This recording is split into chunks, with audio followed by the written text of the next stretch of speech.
Bukanlah keinginan saya untuk menjadi seorang Kristen, apalagi menjadi seorang murtadin. Tetapi kalau hal itu terjadi, saya sangat percaya pada apa yang tertulis dalam Injil, Yohanes pasalnya yang ke-15, ayatnya yang ke-16. Bukan kamu yang memilih aku, tetapi akulah yang memilih kamu. Demikian kata Tuhan Yesus. Itu yang pertama. Yang kedua, saya menemukan hidayah. Saya menemukan petunjuk keselamatan di dalam Yohanes pasal 14 ayat yang ke-6. Tuhan Yesus berkata, Ana huwa tariq wal haq wal hayatu. Akulah jalan, kebenaran dan hidup. Ini sebuah petunjuk yang memang selama ini saya cari. Karena secara umum ketika saya menjalankan kegiatan keagamaan saya sesungguhnya adalah seorang yang pencari petunjuk. Karena saya setiap hari minta petunjuk dari Allah Subhanahu wa Ta'ala. Yang kedua, saya butuh juru selamat. Karena saya sadar bahwa saya tidak dapat menyelamatkan diri saya sendiri. Saya tidak bisa selamat dengan kemampuan saya. Karena itu saya memilih Kristen menjadi agama saya karena Yesus Kristus sebagai juru selamat. Itu sebabnya saya katakan nabi boleh banyak, rasul boleh banyak, tapi juru selamat hanya satu, yaitu Yesus Kristus. Saya tidak butuh nabi, saya tidak butuh rasul. Sebab nabi dan rasul sampai hari ini punya gelar yang sama, yaitu almarhum. Tetapi Yesus Kristus, dia hidup dan dia berada di surga. Waktu dia naik ke surga, banyak mata yang memandang. Dan malaikat pun berkata, dia akan datang seperti kamu lihat dia naik. Yang keempat, kenapa saya memilih Kristen menjadi agama saya? Saya menjadi seorang murtadin. Karena saya sangat kagum dengan ajaran keselamatan iman Kristen. Ini yang luar biasa. Di dalam Markus 16 ayat 16, siapa yang percaya diselamatkan, yang tidak percaya dihukum.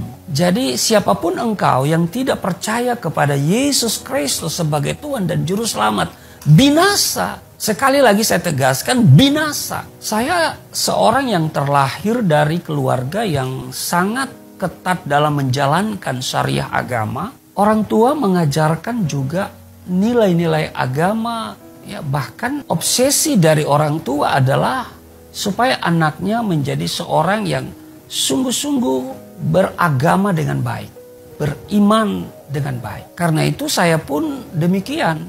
Saya memiliki prinsip yang adalah prinsip Islami. Semua orang Islam tentu pegang prinsip itu, yaitu Quran surat 3 ayat 19. Inna dina indallahil Islam. Sesungguhnya agama yang diridhoi di sisi Allah hanyalah Islam. Saya sadar itu saya pegang secara kuat. Dan juga saya tidak pernah berpikir sebelumnya untuk menjadi seorang murtadin. Nauzubillah min zalik. Karena saya juga pegang dalam surat ketiga ayat 85 disebutkan di sana, barang siapa mencari agama selain agama Islam, maka sekali-kali tidaklah akan diterima agama itu daripadanya. Dan di akhirat termasuk orang-orang yang rugi. Saya sadar, saya kalau menjadi seorang murtadin, saya rugi. Mana ada saya berpikir sebelumnya untuk menjadi seorang Kristen. Bahkan di ayat 102 Quran surat ketiga itu berkata, wala tamutunna illa wa antum muslimun. Dan janganlah sekali-kali kamu mati melainkan dalam keadaan beragama Islam. Jadi Islam itu adalah hidup dan mati saya. Itu saya pegang kuat. Tidak seorang pun yang bisa datang kepada kami, lalu kemudian menggugat iman Islam kami, lalu menawarkan jalan yang lain selain Islam untuk masuk surga. Pasti kalau orang itu datang menawarkan Yesus kepada kami, pada saya, artinya orang ini terlalu berani dan mungkin juga konyol menawarkan Yesus kepada kami yang sudah beragama Islam. Bagi saya, Kristen itu tidak menarik. Kristen itu agama kafir. Dan ini bukan tidak berdasar. Walaupun mungkin belakangan saya sadar bahwa saya gagal paham tentang iman Kristen. Apa yang saya kenal sebelum saya jadi Kristen tentang iman Kristen adalah bahwa orang Kristen itu Allahnya ada 3. Yaitu Allah Bapa, Allah Anak, Allah Roh Kudus. Maka saya menggunakan dalil Quran surat Al-Ma'idah ayat 73. Dengan dalil yang mengatakan, sesungguhnya kafirlah orang-orang mengatakan bahwasanya Allah salah seorang dari yang 3. Ini yang saya pegang. Maka saya katakanlah orang Kristen punya Allah 3. Tetapi setelah saya jadi Kristen, saya baru paham ternyata orang Kristen itu tidak seperti yang saya pikirkan. Bahwa Allah Tritunggal itu bukan bicara soal keberapaan Allah, tapi soal kebagaimanaan Allah.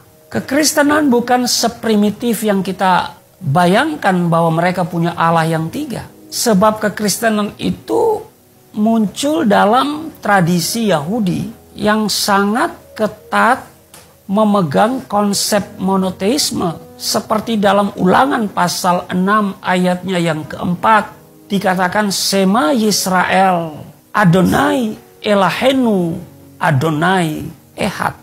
Hal itu juga diajarkan oleh Yesus Kristus di dalam Markus pasal 12 ayat 29. Dengarlah hai orang Israel, Tuhan itu Allah kita, Tuhan itu Esa. Jadi selama ini saya gagal paham soal Allah Tritunggal. Saya pikir Allah Tritunggal itu bicara soal keberapaan Allah. Tetapi setelah saya pelajari, saya dalami, ternyata bukan berbicara soal keberapaan Allah, tapi soal kebagaimanaan Allah. Bahwa Bapa itu hakikatnya sebagai pencipta langit dan bumi. Bahwa Firman itu disebut anak Allah. Sebab dikandung oleh manusia. Maka yang lahir dari kandungan disebut anak.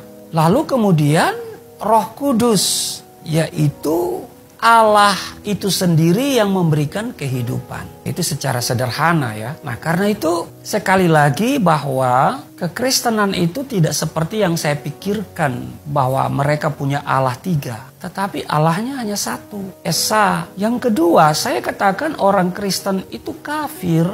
Dulu ya sebelum saya jadi Kristen maksudnya ya. Saya katakan kafir ya karena konsep Allah punya anak. Sehingga saya harus pegang kuat surat Al-Ikhlas. Katakanlah bahwa Allah itu 1. Lam yalid walam yulad. Tidak beranak dan tidak diperanakan. Nah sekarang orang Kristen mengatakan Yesus anak Allah. Ada lagunya lagi ya. Anak Allah, Yesus namanya. Maka ini orang Kristen ini kafir. Itu dulu ya. Orang Kristen kafir.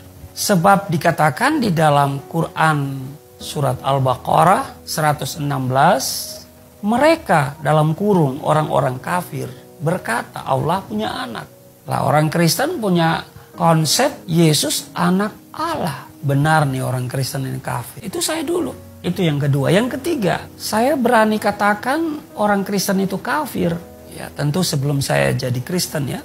Ya kembali lagi di dalam surat Al-Maidah ayat 72. Dikatakan sesungguhnya telah kafirlah orang-orang yang berkata sesungguhnya Allah ialah Al-Masih putra Maryam. Inilah alasan kenapa saya katakan bahwa Kristen itu kafir. Maafkan saya orang Kristen. Karena dulu saya gagal paham soal iman kalian. Nah karena itu sebagai orang kafir tentu orang Kristen itu saya tidak suka bergaul sama mereka. Jangankan jadi Kristen saudara. Bergaul sama orang Kristen itu saya gak suka. Saya membatasi diri. Karena saya pegang prinsip yaitu pergaulan yang buruk merusak kebiasaan yang baik. Ternyata prinsip itu adalah prinsip Alkitabiah. Nah jadi kalau orang bertanya kepada saya kenapa Anda jadi Kristen, ya tentu bukan keinginan saya. Tidak punya keinginan sama sekali untuk menjadi seorang murtadin. Menjadi seorang Kristen yang oleh saya sendiri katakan itu kafir. Tapi kenapa kenyataannya hari ini saya jadi Kristen? Menjadi seorang murtadin. Ya, seperti dikatakan di dalam Yohanes pasal 15 ayat 16, bukan kamu yang memilih aku, tetapi akulah yang memilih kamu, maka ini sangat benar. Isa Al-Masih datang menjumpai saya dalam sebuah penglihatan. Ketika saya sedang mempersiapkan kegiatan ibadah saya pada subuh hari. Nah, dari perjumpaan itu dalam sebuah penglihatan itu, saya punya kerinduan yang begitu menggebu-gebu untuk mempelajari siapa sesungguhnya beliau itu yang saya kenal dengan Nabi Isa itu. Dan saya kan hanya mengenal dia sebatas nabi dan rasul, yaitu nabi yang ke-24 yang wajib saya percaya sebagaimana dengan rumusan rukun iman. Di dalam rukun iman yang keempat, percaya kepada nabi dan rasul. Maka saya mulai berpikir untuk mempelajari lebih jauh, mengenal lebih jauh. Dan saya mau tegaskan, tidak ada sumber yang paling akurat untuk mengetahui siapa sesungguhnya Yesus Kristus itu selain Alkitab. Selain Alkitab. Kalau ada sumber yang berbicara tentang Yesus Kristus di luar Alkitab, ya dipastikan itu tidak akurat. Nah, karena itu bagi setiap orang yang mau mengenal siapa sesungguhnya Yesus Kristus harus baca Alkitab. Tetapi untuk mendapatkan, apalagi membaca Alkitab, bagi saya itu sebuah kesulitan. Masalahnya kami tidak dianjurkan. Mana ada sih orang Islam dianjurkan baca Alkitab? Mana ada orang tua Islam mengatakan kepada anak-anaknya, selain kalian baca Al-Quran, baca Alkitab ya, gak bakalan. Bahkan saya diajarkan sejak kecil bahwa Alkitab yang ada ini palsu, sudah dikorup begitu ya. Dan ini yang selalu saya katakan kepada teman-teman Kristen. Alkitabmu itu udah palsu, bukan asli lagi. Tetapi kalau teman-teman yang Kristen itu mengatakan kepada saya, siapa yang memalsukan, bagian mana yang dipalsukan, kapan dipalsukan, ya saya tidak bisa menjawab. Dan kalau itu palsu, mana yang asli? Ya saya tidak bisa memberitahu, memberikan bukti kepada mereka. Itulah alasan-alasan saya dulu. Tetapi setelah penglihatan itu, perjumpaan dalam sebuah penglihatan itu, inilah yang kemudian terus mendorong saya untuk belajar atau mengenal, mempelajari siapa sesungguhnya Isa Al-Masih itu. Karena itu saya harus berusaha untuk mendapatkan itu, bagaimanapun caranya. Tetapi lagi-lagi bukan sesuatu yang mudah. Dan saya juga tidak punya keberanian. Karena apa? Karena kalau ini diketahui oleh orang tua saya mendapatkan Alkitab, lalu kemudian membaca Alkitab, wah ini bisa malapetaka ini. Bisa innalillahi wa inna ilaihi rajiun nih. Ya kalau zaman sekarang mungkin secara diam-diam kita bisa baca Alkitab. Karena masing-masing kita punya Android. Dan kita akan download itu Alkitab dalam berbagai versi bahasa. Tapi zaman itu, zaman di mana saya waktu itu kan tidak seperti hari-hari ini ya. Begitu hebatnya teknologi ini. Tidak ada lagi yang tersembunyi hari ini. Semuanya sudah terbuka. Tidak ada lagi yang bisa disembunyikan hari-hari ini. Nah, karena itu saya harus kumpulkan keberanian untuk membaca Alkitab. Saudara bayangkan untuk membaca Alkitab, saya harus kumpulkan keberanian dulu. Supaya nanti kalau kedapatan oleh keluarga saya baca Alkitab, mungkin itu ayah saya atau ibu saya atau saudara-saudara saya punya alasan. Maka Tuhan memberikan saya hikmat. Minimal ada 3 alasan kenapa saya harus membaca Alkitab. Yang kemudian menimbulkan keberanian untuk membaca Alkitab. Yang pertama yaitu rukun iman yang ketiga. Di dalam Islam kan ada rukun iman. Rukun iman ada 6. Yang pertama percaya kepada Allah, yang kedua percaya kepada malaikat, yang ketiga percaya kepada kitab yang pernah diturunkan oleh Allah. Antara lain Taurat, Zabur, dan Injil. Nah, Taurat, Zabur, dan Injil hari ini telah menjadi satu buku namanya Alkitabul Muqaddas. Kitab suci atau Alkitab. Maka ini menjadi alasan menimbulkan keberanian. Wah, saya mesti baca nih.